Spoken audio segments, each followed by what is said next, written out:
Welcome, and thank you for joining me here tonight on Zoom.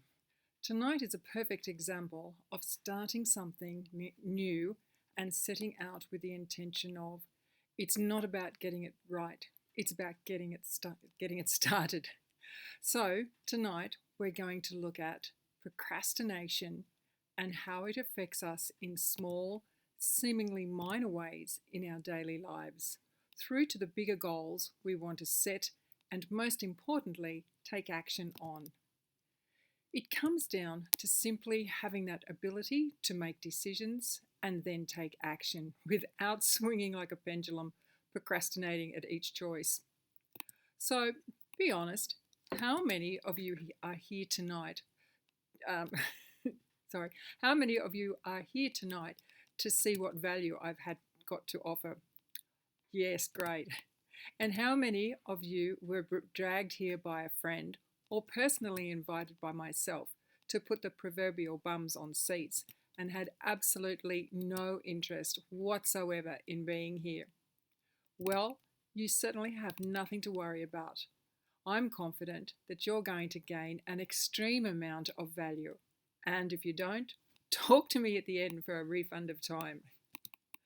By the way, have you ever wondered why fire engines are red? Why are fire trucks red?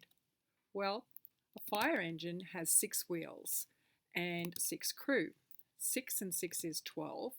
There are more than 12 letters in Queen Victoria, who ruled over the 7 seas. And in the 7 seas are fishes, and fishes have fins. And the Finns fought the Russians, and the Russians are red. And fire engines are always Russian here and Russian there. Now, I cannot claim the authorship of that little snippet of informative information. That belongs to Swampy Bill Marsh, who wrote the book Great Australian Volunteer Fiery Stories. So possibly you could be wondering, what on earth has this got to do with tonight's webinar? Could it be that it reflects you and your decision-making process? Now, I have a question for you. Without judgment, just being honest and true to yourself, what level of procrastinator are you? Currently, what level of procrastinator are you?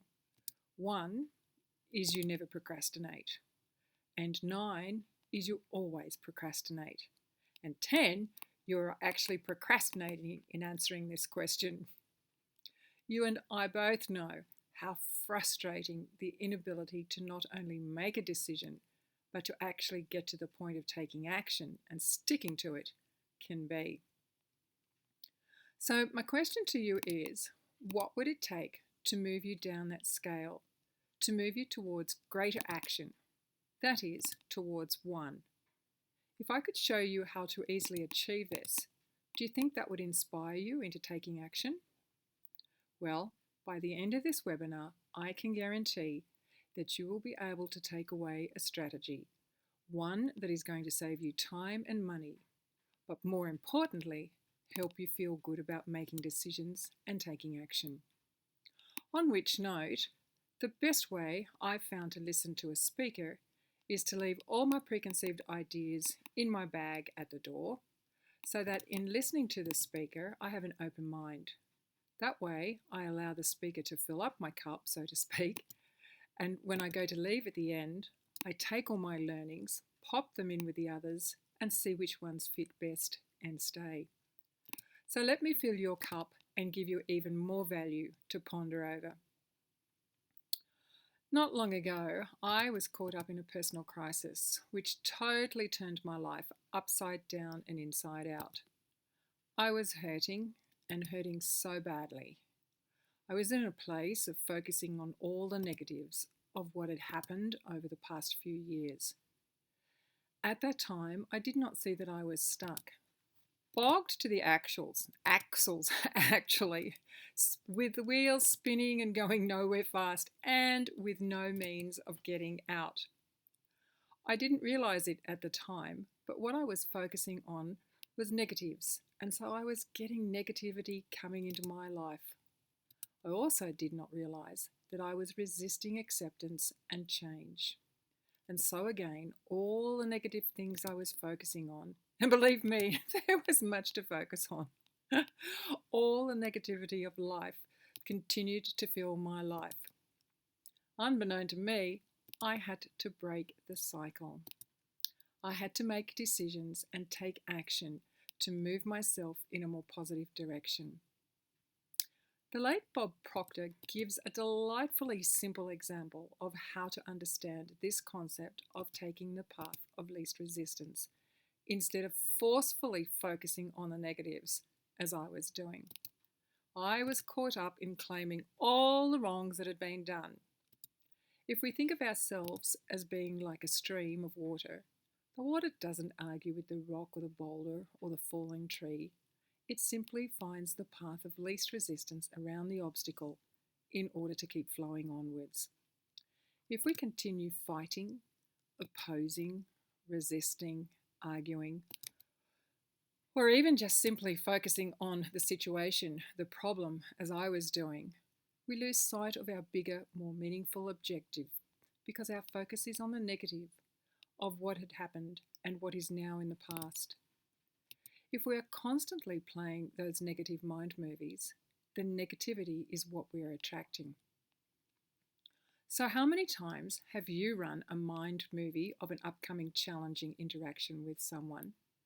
And how often have you run the negative movie of what is going to transpire? Goodness me!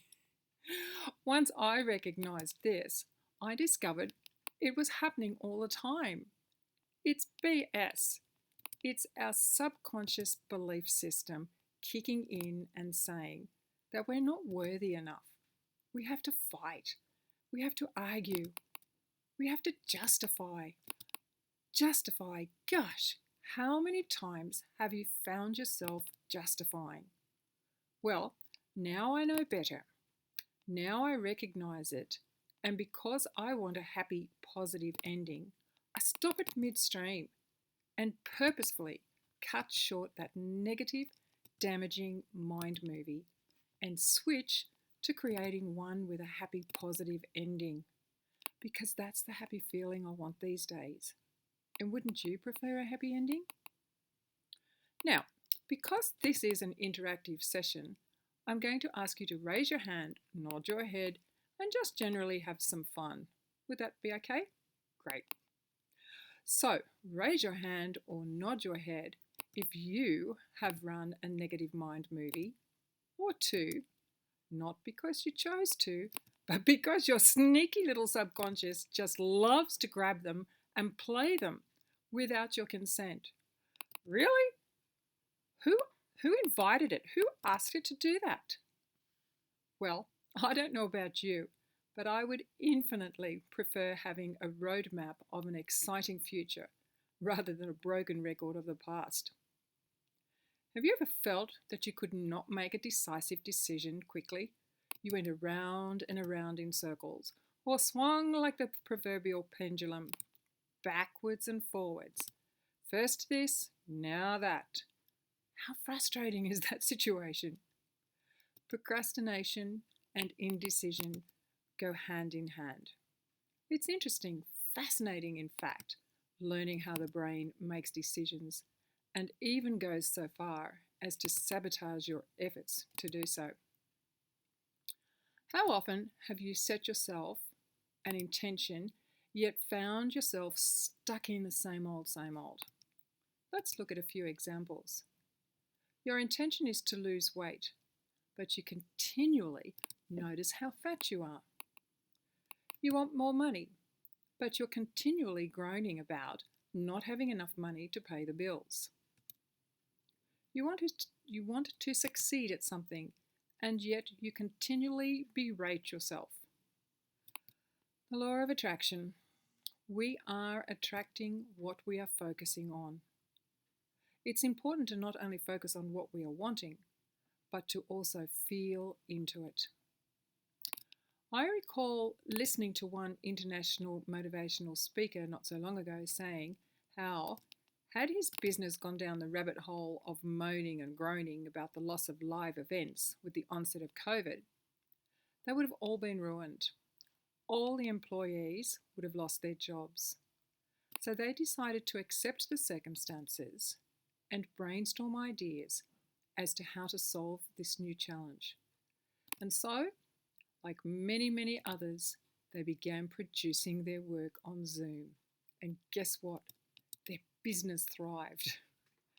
More people could afford their courses because there was not the added cost of travel, extra time off work and accommodation, as well as perhaps organising childcare and animal care. Zoom took off and changed the lives for so many people. You and I both know that Zoom was not only a successful solution for businesses, but for families and friends, schools, everyone. And here we are tonight, courtesy of Zoom. So, over the course of time, what I had to do was to accept and bless what is. Whatever comes your way, and things do happen that we don't want to have happen, and often we can't change these things. A relationship goes south, a business deal falls through, a key person in your life moves on, and you hang on to the negativity of that situation, playing those negative mind movies, the records of the past. You are resisting the letting go, the acceptance. And of course, more of that essence will continue to flow into your life. Trust me, I've been there big time. However, the situation happened. It's done. It cannot be changed. It cannot be undone. The only thing left to do is to accept it. And that's a process of time as well. Acceptance is the first stage. It's the first thing we need to do. However, it does not mean that you'll like it or that you don't want something different. But to break that cycle of negative thoughts, attracting negative vibrations, it's necessary to recognize that you need to make a decision to take action to change. When COVID first hit, remember the chaos that it threw us all into. Live presenters and businesses realized that they could not change it.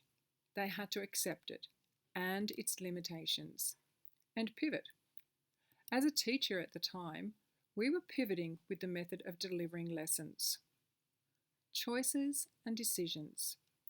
Pivot or perish. The result, as I've mentioned before, Zoom burst into just about everyone's life. Courses, school lessons, live presentations, health appointments, fitness groups, family dinners, you name it, it was happening on Zoom. It has had a magnanimous impact on our lives.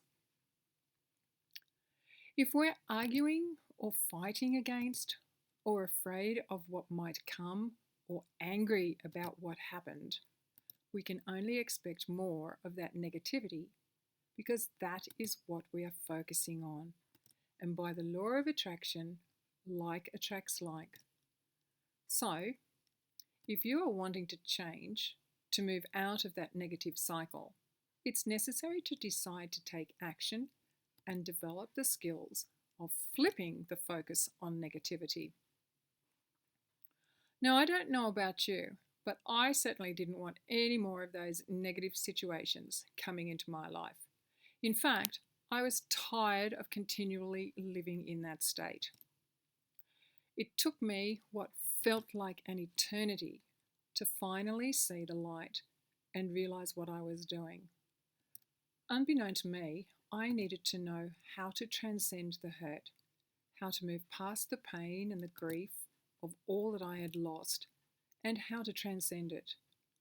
I needed time to go through the processes, to come to the point where I was looking to change, longing to change, and in fact desperate to change. And so, to coin a phrase, when the student is ready, the teacher appears. And I've been both of those. People, quotes, books, courses, all came into my life. I had made the decision to move on, and it was now time to take action. Every worried thought, every fear, every doubt, every complaint, argument, and angry thought. And yes, there were lots of angry thoughts. Lengthens the time for your goal to be achieved. Why? Because you're focusing on the old record and not looking at the roadmap to the exciting future. So thus began the next stage of my journey, that of blessing or being grateful for the event, the situation. Now, can you imagine my initial reaction to that learning? My goodness, what? Bless that bleep bleep for all my grief and pain and loss? Universe, you have to be kidding. What? You're not? Oh my gosh. Well, it didn't happen overnight. It took a period of gentle nudges and finally massive pushes for me to see how I was holding myself back.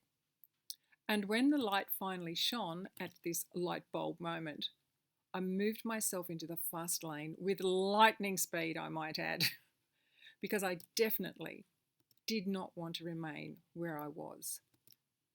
The future I envisaged was and is far too grand to be continually put on hold, particularly at my age. Does it sound simple? It is, but it takes practice on a daily basis. It's a lot like brushing your teeth. You need to do it daily for it to have an impact. Every journey has its obstacles. We can choose to bless the obstacle and ask ourselves what learning it has to offer, or we can choose to use it as a stumbling block and take longer to reach our desired outcome. Doesn't take an Einstein to figure out which choice is preferable. Procrastination and taking action, that's the pendulum we often swing on. So I repeat my question to you. What would it take to move you down that scale, to move you towards greater action, to move you towards one? And if you could, would you? And when would you do that? Now? Great, awesome. So let's have a look at that. You get an idea, be it doing the tax, housework, or something very special and inspirational, uplifting, a big goal. You get excited. Then, within a few seconds, minutes, or perhaps days, the doubt, the negative self-talk, procrastination sets in, and you start to overthink it. You find other things that are far more important, or reasons why you can't or shouldn't do it. And so it goes on. And isn't that about the time when you feel so disappointed with yourself, yet again?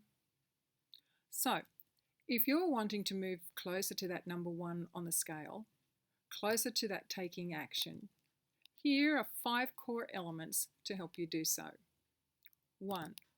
Write your idea down.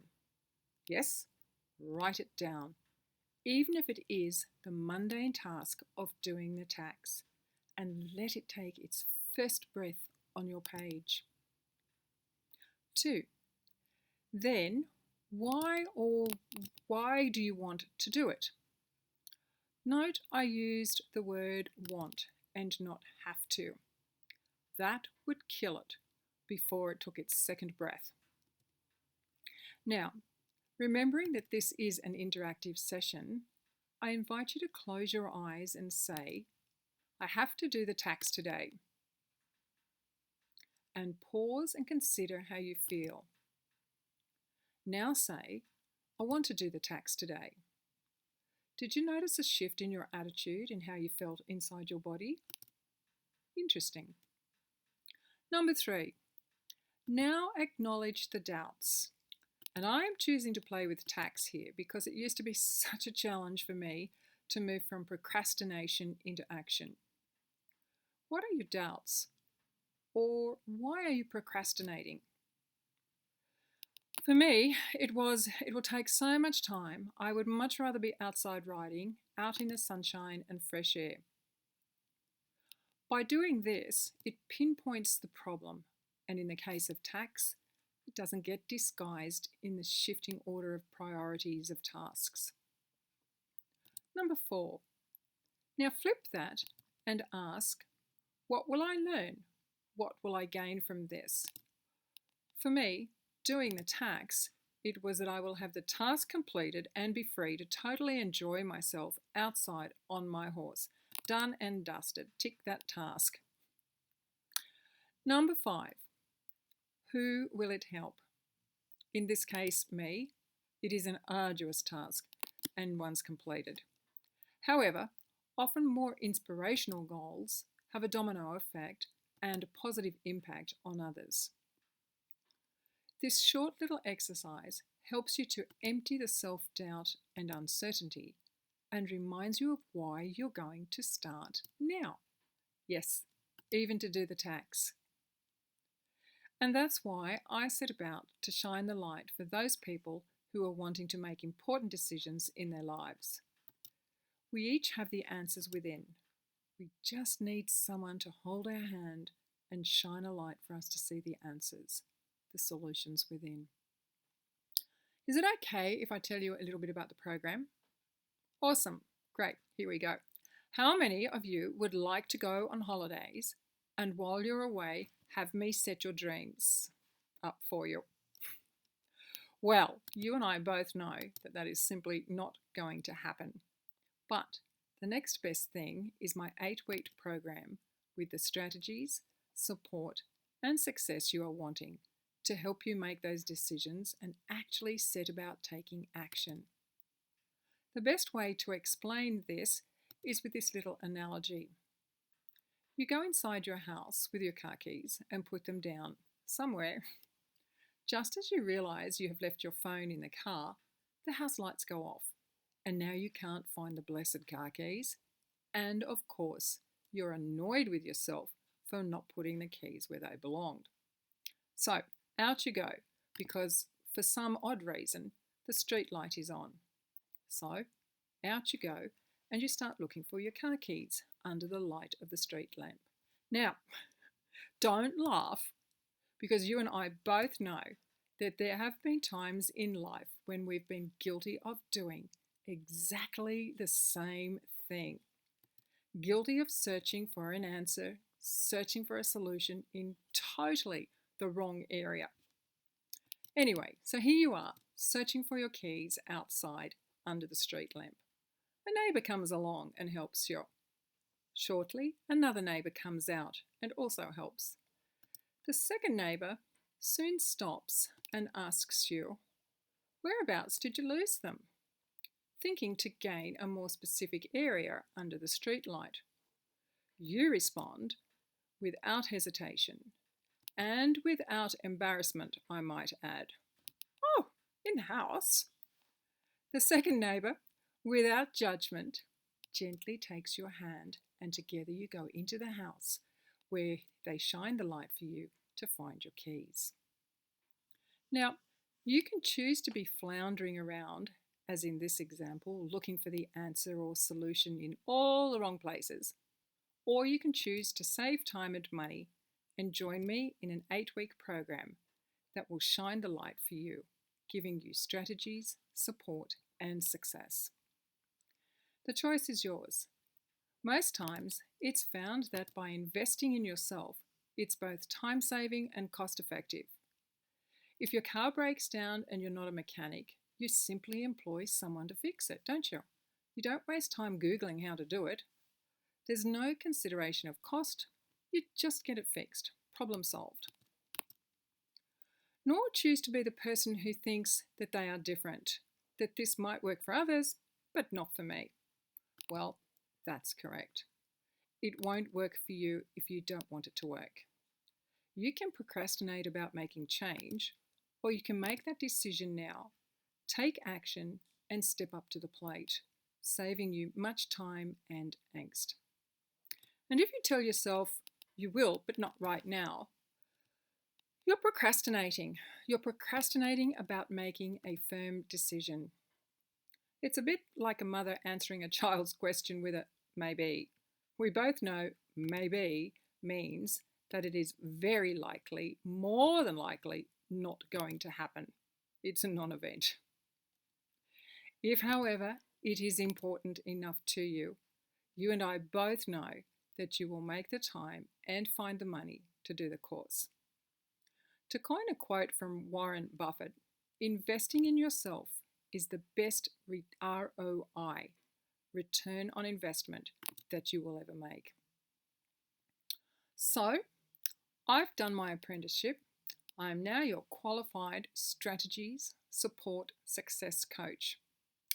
If it is your intention to move closer to taking action to achieving your goals, no matter how big or small they are, no matter what field they might lie in, then take advantage of my introductory offer.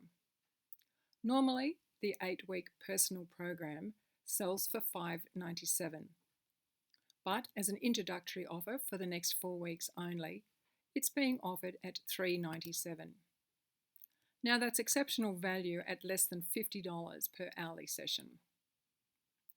So let's just quickly recap what value you've gained so far.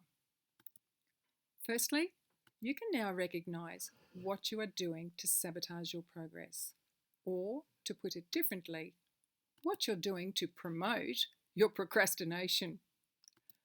Secondly, being aware of running negative mind movies, which attracts negative vibrations, and now being able to stop them and change to a positive one. Number 3, the understanding as to why we do such things. 4, you can now choose to work with a record of the past or a roadmap of the exciting future. And finally, number 5, you have 5 core elements to help you move from making a decision into taking action. Today, I have touched briefly on aspects and concepts that help make decisions and keep us from taking actions.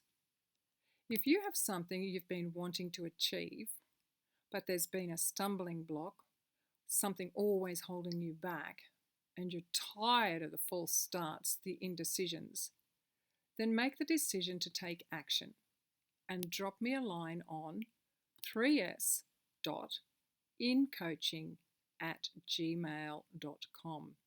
And let's get started on making that change. Thank you, everyone, for coming tonight. Remember, you will find strategies, support, and success with 3s.incoaching. So drop me a line on 3s.incoaching.com to book a time to move from a procrastinator to an action taker.